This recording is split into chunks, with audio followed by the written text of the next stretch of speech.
إن الحمد لله نحمده سبحانه ونشكره ونستهديه ونستغفره ونعوذ بالله من شرور أنفسنا ومن سيئات أعمالنا من يهده الله فلا مضل له ومن يضلله فلا هادي له وأشهد أن لا إله إلا الله وحده لا شريك له وأشهد أن محمدا عبده ورسوله يا أيها الناس اتقوا ربكم الذي خلقكم من نفس واحدة وخلق منها زوجها وبث منهما رجالا كثيرا ونساء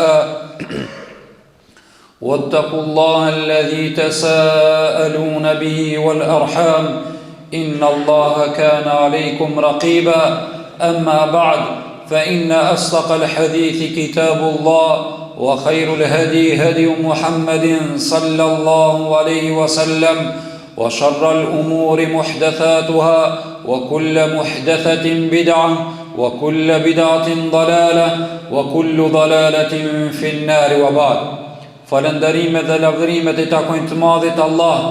Atë falenderojmë për çdo mirësi të cilën ai na ka dhuru dhe prej të mirave të tij që në Islam na ka udhëzu. Salatet tona të pandërprera ja dërgojmë Muhamedit sallallahu alaihi wasallam, familjes së tij të ndershme dhe fisnike dhe gjithë shokëve të tij të cilët e pasuan dhe ndjekën deri në ditën e gjykimit. Allahumma amin. Të nderuar vëllezër, të nderuar të pranishëm besimtar. Në këtë muaj ndodhi një mrekulli të cilën Allahu subhanahu wa taala e ka cekën në Kur'anin famëlar në historinë islame dhe në jetën e Muhamedit sallallahu alaihi wasallam. Ajo është mrekullia dhe ngjarja e Isras dhe Mirajit. Kjo ndodhi të cilën Allahu subhanahu wa taala ja u tregon besimtarëve, tregon edhe rrjedhjen e saj, për arsye se Muhamedi sallallahu alaihi wasallam, I cili ishte në Mekke dhe nga populli I tij Mekeli nuk kishte pranim të thirrjes së tij, dhe I kishte dy mbështetës, mbështetësin e jashtëm shoqëror, I cili ishte axha I tij Ebu Talibi, I cili ndroi jetë dhe pejgamberi sallallahu alaihi wasallam u piklua për arsye se axha I tij vdiq në jo islam. Dhe kjo tregon që afërsia me dikanin nuk dën të thot me do e mos që njeriu të jese I garantuar që do të vdese me iman, për arsye se të I shkon dikush I cili meriton ndërmjetësim dhe meriton që Allahu ta futet në xhennet pa iman, pa vepra, kishte me qenë axha I Muhamedit sallallahu alaihi wasallam, Ebu Talibi I cili ndroi jetë. Pas disa muajve I erë pejgamberit sallallahu alaihi wasallam edhe një mërzi tjetër. Ajo ishte aleati I mbrëmshëm për krahasi shpirtëror I cili e mbështet ke pejgamberin ton sallallahu alaihi wasallam, edhe në aspektin material ai ishte bashortja, nana e besimtarve, Hazreti Hatixha radiallahu anha. Në këtë ballafaqim që u ballafaqu pejgamberi sallallahu alaihi wasallam me humbjen e dy njerëzve të cilët ishin të dalluar dhe të dashur në zemrën e tij, atëherë pejgamberi sallallahu alaihi wasallam mor rrugën që ta përhape thirrjen e Islamit dhe shkoi në qytetin e Taifit, ku atje ndoshta do të gjehet përkrahje dhe do të gjehet mbështetje që ta përhape dinin e Allahut azza wa jall. Mirë po edhe atje pejgamberi sallallahu alaihi wasallam u refuzu thirrja e tij. Jo vetëm se u refuzua, mirë po pejgamberi sallallahu alaihi wasallam u gërzua dhe u nënçmua. Dhe në ato momenti Gjibrili alayhis salam dhe I tha: ja Muhammed, me mua shkod me laçja e kodrave dhe je I përzgjedhur në lejen tane është. A dëshiron që mi shim këto kodra dhe mi bo Allahu helaç mi shkatru banorët e Taifit? Mirë po ai I cili Allahu e dërgoi mëshirë për të njerëzimin, që shpresojmë shefatin e tij, për të cilin Allahu than Kur'anin famëlar: "Wa ma arsalnaka illa rahmatan lil alamin", dhe nuk kemi dërguar ti o Muhammed vetëse mëshirë për të njerëzimin. Po t'jese në dorën tonë, ndoshta ne do t'i ishmi hakmir, mi po ki pejgamberi mëshirës, tha jo, ndoshta do t'dale dikush prej tyre, të cilët kanë me adhuru Allahun subhanahu wa ta'ala. Dhe u kthy pejgamberi unë sallallahu alaihi wasallam në Mekke. Mirë po në Mekke nuk ishte në garancën e mekelive, andaj shoqëruesi dhe shërbëtori i pejgamberit sallallahu alaihi wasallam Zeid ibn Haritha radiallahu anhu i tha: o i dërguar i Allahut, mekelit të larguar, tashti ato janë duke prit që ti me bo me me të mbyt, andaj hin në besën e dikuj në Mekke. Në ato momente pejgamberi unë sallallahu alaihi wasallam kërkoj strehim, kërkoj besë nga një njeri i cili vdish në jo islam. Ai është njeriu të cilin pejgamberi alayhi salam nuk e harroi të mirën e tij dhe tha për Mut'am ibn Adi, i cili e mur në besë pejgamberin sallallahu alaihi wasallam dhe e futi në Mekke. Po kthehemi ngjarjes, hala ma vonë po shkojmë. Në luftën e Bedrit pejgamberi sallallahu alaihi wasallam i paxon rob 70 veta dhe kërkoi ke konsultim dhe këshilla nga sahabët çka të veprojë me robrit. Omeri radiallahu anhu tha: ja Rasulullah, une e shoh që mi mor mi mbyt si cili prej të afërmve të vetë që me tregu që nemi të distancuar nga kufri dhe shirku. Ndërsa Ebu Bekri ja propozoi Muhamedit sallallahu alaihi wasallam dhe i tha: ja Rasulullah, unë e shoh që si cilin me liru me dëm shpërblim me pare.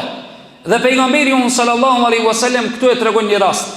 Tha: vallahi, mu kanë gjallë se kish pas vdik Mut'am ibn Adi. Tha: ti shkon gjallë që ki njeri dhe me arë me kërku ndërmjetësim tek une. Tha: vallahi, i kisha liru pa pare ketë robrit e Bedrit. A jam i qartë që do në të thot mirësien pejgamberi sallallahu alaihi wasallam nuk e ka haru asnjëherë. Dhe kjo është prej shenjave të mira të një njeriu të mirë sikur se Muhamedi sallallahu alaihi wasallam, që do në të thot mos me haru të mirën asnjëherë, edhe pse ishte disa vite më vohën dhe kishte mundësi mos me përmend fare se ishte në kulmin e krenarijës dhe të forcës. Mirë po ai e kujtoi momentin e dob dhe tha: po të vere Mut'am ibn Adi me kërku ndërmjetësim që mi liru këto robrit, ketë i kisha liru fi sabilillah. Fi sabilillah. Kjo tregon bujarien dhe mëshirën e Muhamedit sallallahu alaihi wasallam. Vëllezër të nderuar, u kthi Muhamedi sallallahu alaihi wasallam në Mekke. Kur u kthi në Mekke, ishte viti i pikëllimit, viti i mërzijës. Allahu subhanahu wa taala kur e pa gjendjen e tillë të Muhamedit sallallahu alaihi wasallam, e boni një mrekulli të cilën e ka cekë edhe në Kur'an, dhe mbi 26 sahabe e kanë transmetuar këtë ngjarje, ngjarja e Isras dhe Mirajit. Isra do të thotë që pejgamberi sallallahu alaihi wasallam Allahu e mur nga xhamia e Çabës, Mesjidul Haram, drejt Mesjidul Aqsas në Kutsi Sherif. Dhe Allahu e ka cekë suratul Isra, e ka emërtuar një sure me emrin e tij dhe ka thënë në fillim të surës: Subhanalladhi asra bi 'abdihi laylan min al-masjid al-haram ila al-masjid al-aqsa alladhi barakna hawlahu linuriyahu min ayatina innahu huwa as-sami'u al-basir. I lartë mëdhëruar është Allahu, pa noksanllëke, pa të meta, ai i cili e mur robin e tij nga xhamia e shenjtë e Çabës dhe e çoi deri në xhamien e shenjtë në Mesjidul Aqsa. Linuriyahu min ayatina, që ti shohë disa prej argumenteve dhe shenjave të Allahut. Dhe me të vërtetë është Allahu ai i cili dëgjon dhe shet çdo gjë. Të nderuar vëllezër, kjo ngjarje shumë shkurtimisht, për arsye se po ta shpjegojmë detajisht do të vijë derse edhe kohë e gjatë. Allahu në këtë natë e mur Muhamedit sallallahu alaihi wasallam me një pjesë të natës me trupin e tij.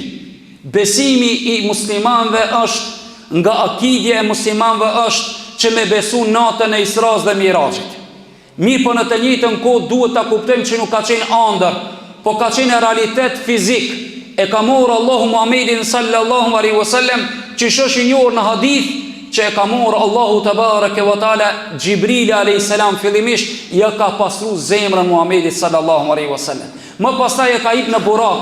Buraku është më i madh se gomari dhe më i vogël se mushka, dhe e ka hyp në ta dhe ju ka përkul buraku në ato momente pejgamberit sallallahu alaihi wasallam një kafsh apo stafat, të cilën Allahu e bani ikram për Muhamedit sallallahu alaihi wasallam, e dërgoi nga xhamia e Çabës në xhamin e Mesjidul Aqsas.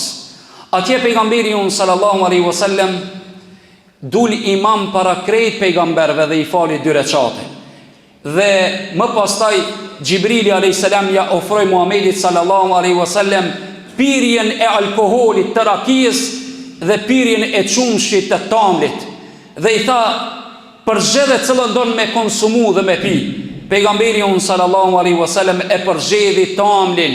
I tha, ikhtarat al-fitra, e ki përgjedh natyrshmëri njerëzore ja Muhammed, që dënë të thot natyrshmëri njerëzore është me zgjedh ajo e cila të bën dobi dhe jo dëm. Dhe pejgamberi sallallahu alaihi wasallam filloi duke i pa pejgamberët një nga një, derisa Allahu e takoi dhe foli me Allahun drejt për drejt, për arsye se ngjarja është shumë e gjatë e këtij hadithi, unë bie shumë në pika të shkurtra. Allahu ja bani obligim në këtë natë 50 kohë namaz, ndërsa në takimin të cilën e kishte me Musën alayhis salam, nga mëshira e të cilën e kishte ndaj ummetit Muhamedit alayhis salam, dhe i thojke, ja Muhammed, zbritet e Allahu, kërko zbritje prej Allahu që ta nalen numrin e namazeve, derisa Allahu prej 50-ve i bani Allahu në 5 kohë namaz, dhe tha 5 kohë namaz me shpërblim sa 50 kohë të namazit. Të nderuar vëllezër, pejgamberi sallallahu alaihi wasallam u kthyi në Mekke dhe filloi t'ju tregoj me kelive që ka qenë natën e mbrëmshme, ka qenë në Mesjidul Aqsa, dhe filluan të tallën dhe të përqeshin Muhamedit sallallahu alaihi wasallam. Mirë po, shkunte Ebu Bekri radiallahu anhu dhe i thënë, o Ebu Bekr, shoku yt, dosti yt, po thot që ka qenë mbram ka qenë në Mesjidul Aqsa. Tha, a ai pe thot këta? Tham, po, ai është duke e thonë që ka qenë mbram në Mesjidul Aqsa. Atër tha, wallahi në qosë ai është duke thonë, unë i besoj. Edhe nga jo dit e mur nofkën e Siddiq, besniku Ebu Bekr e Siddiq, për arsye se e besoj pejgamberin në këtë ndodhi, ende pashku mu taku me Muhamedit sallallahu alaihi wasallam.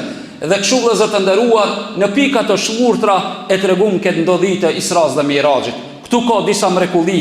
E para prej tyreve që Allahu subhanahu wa taala nuk e lën robin e tij për me hek.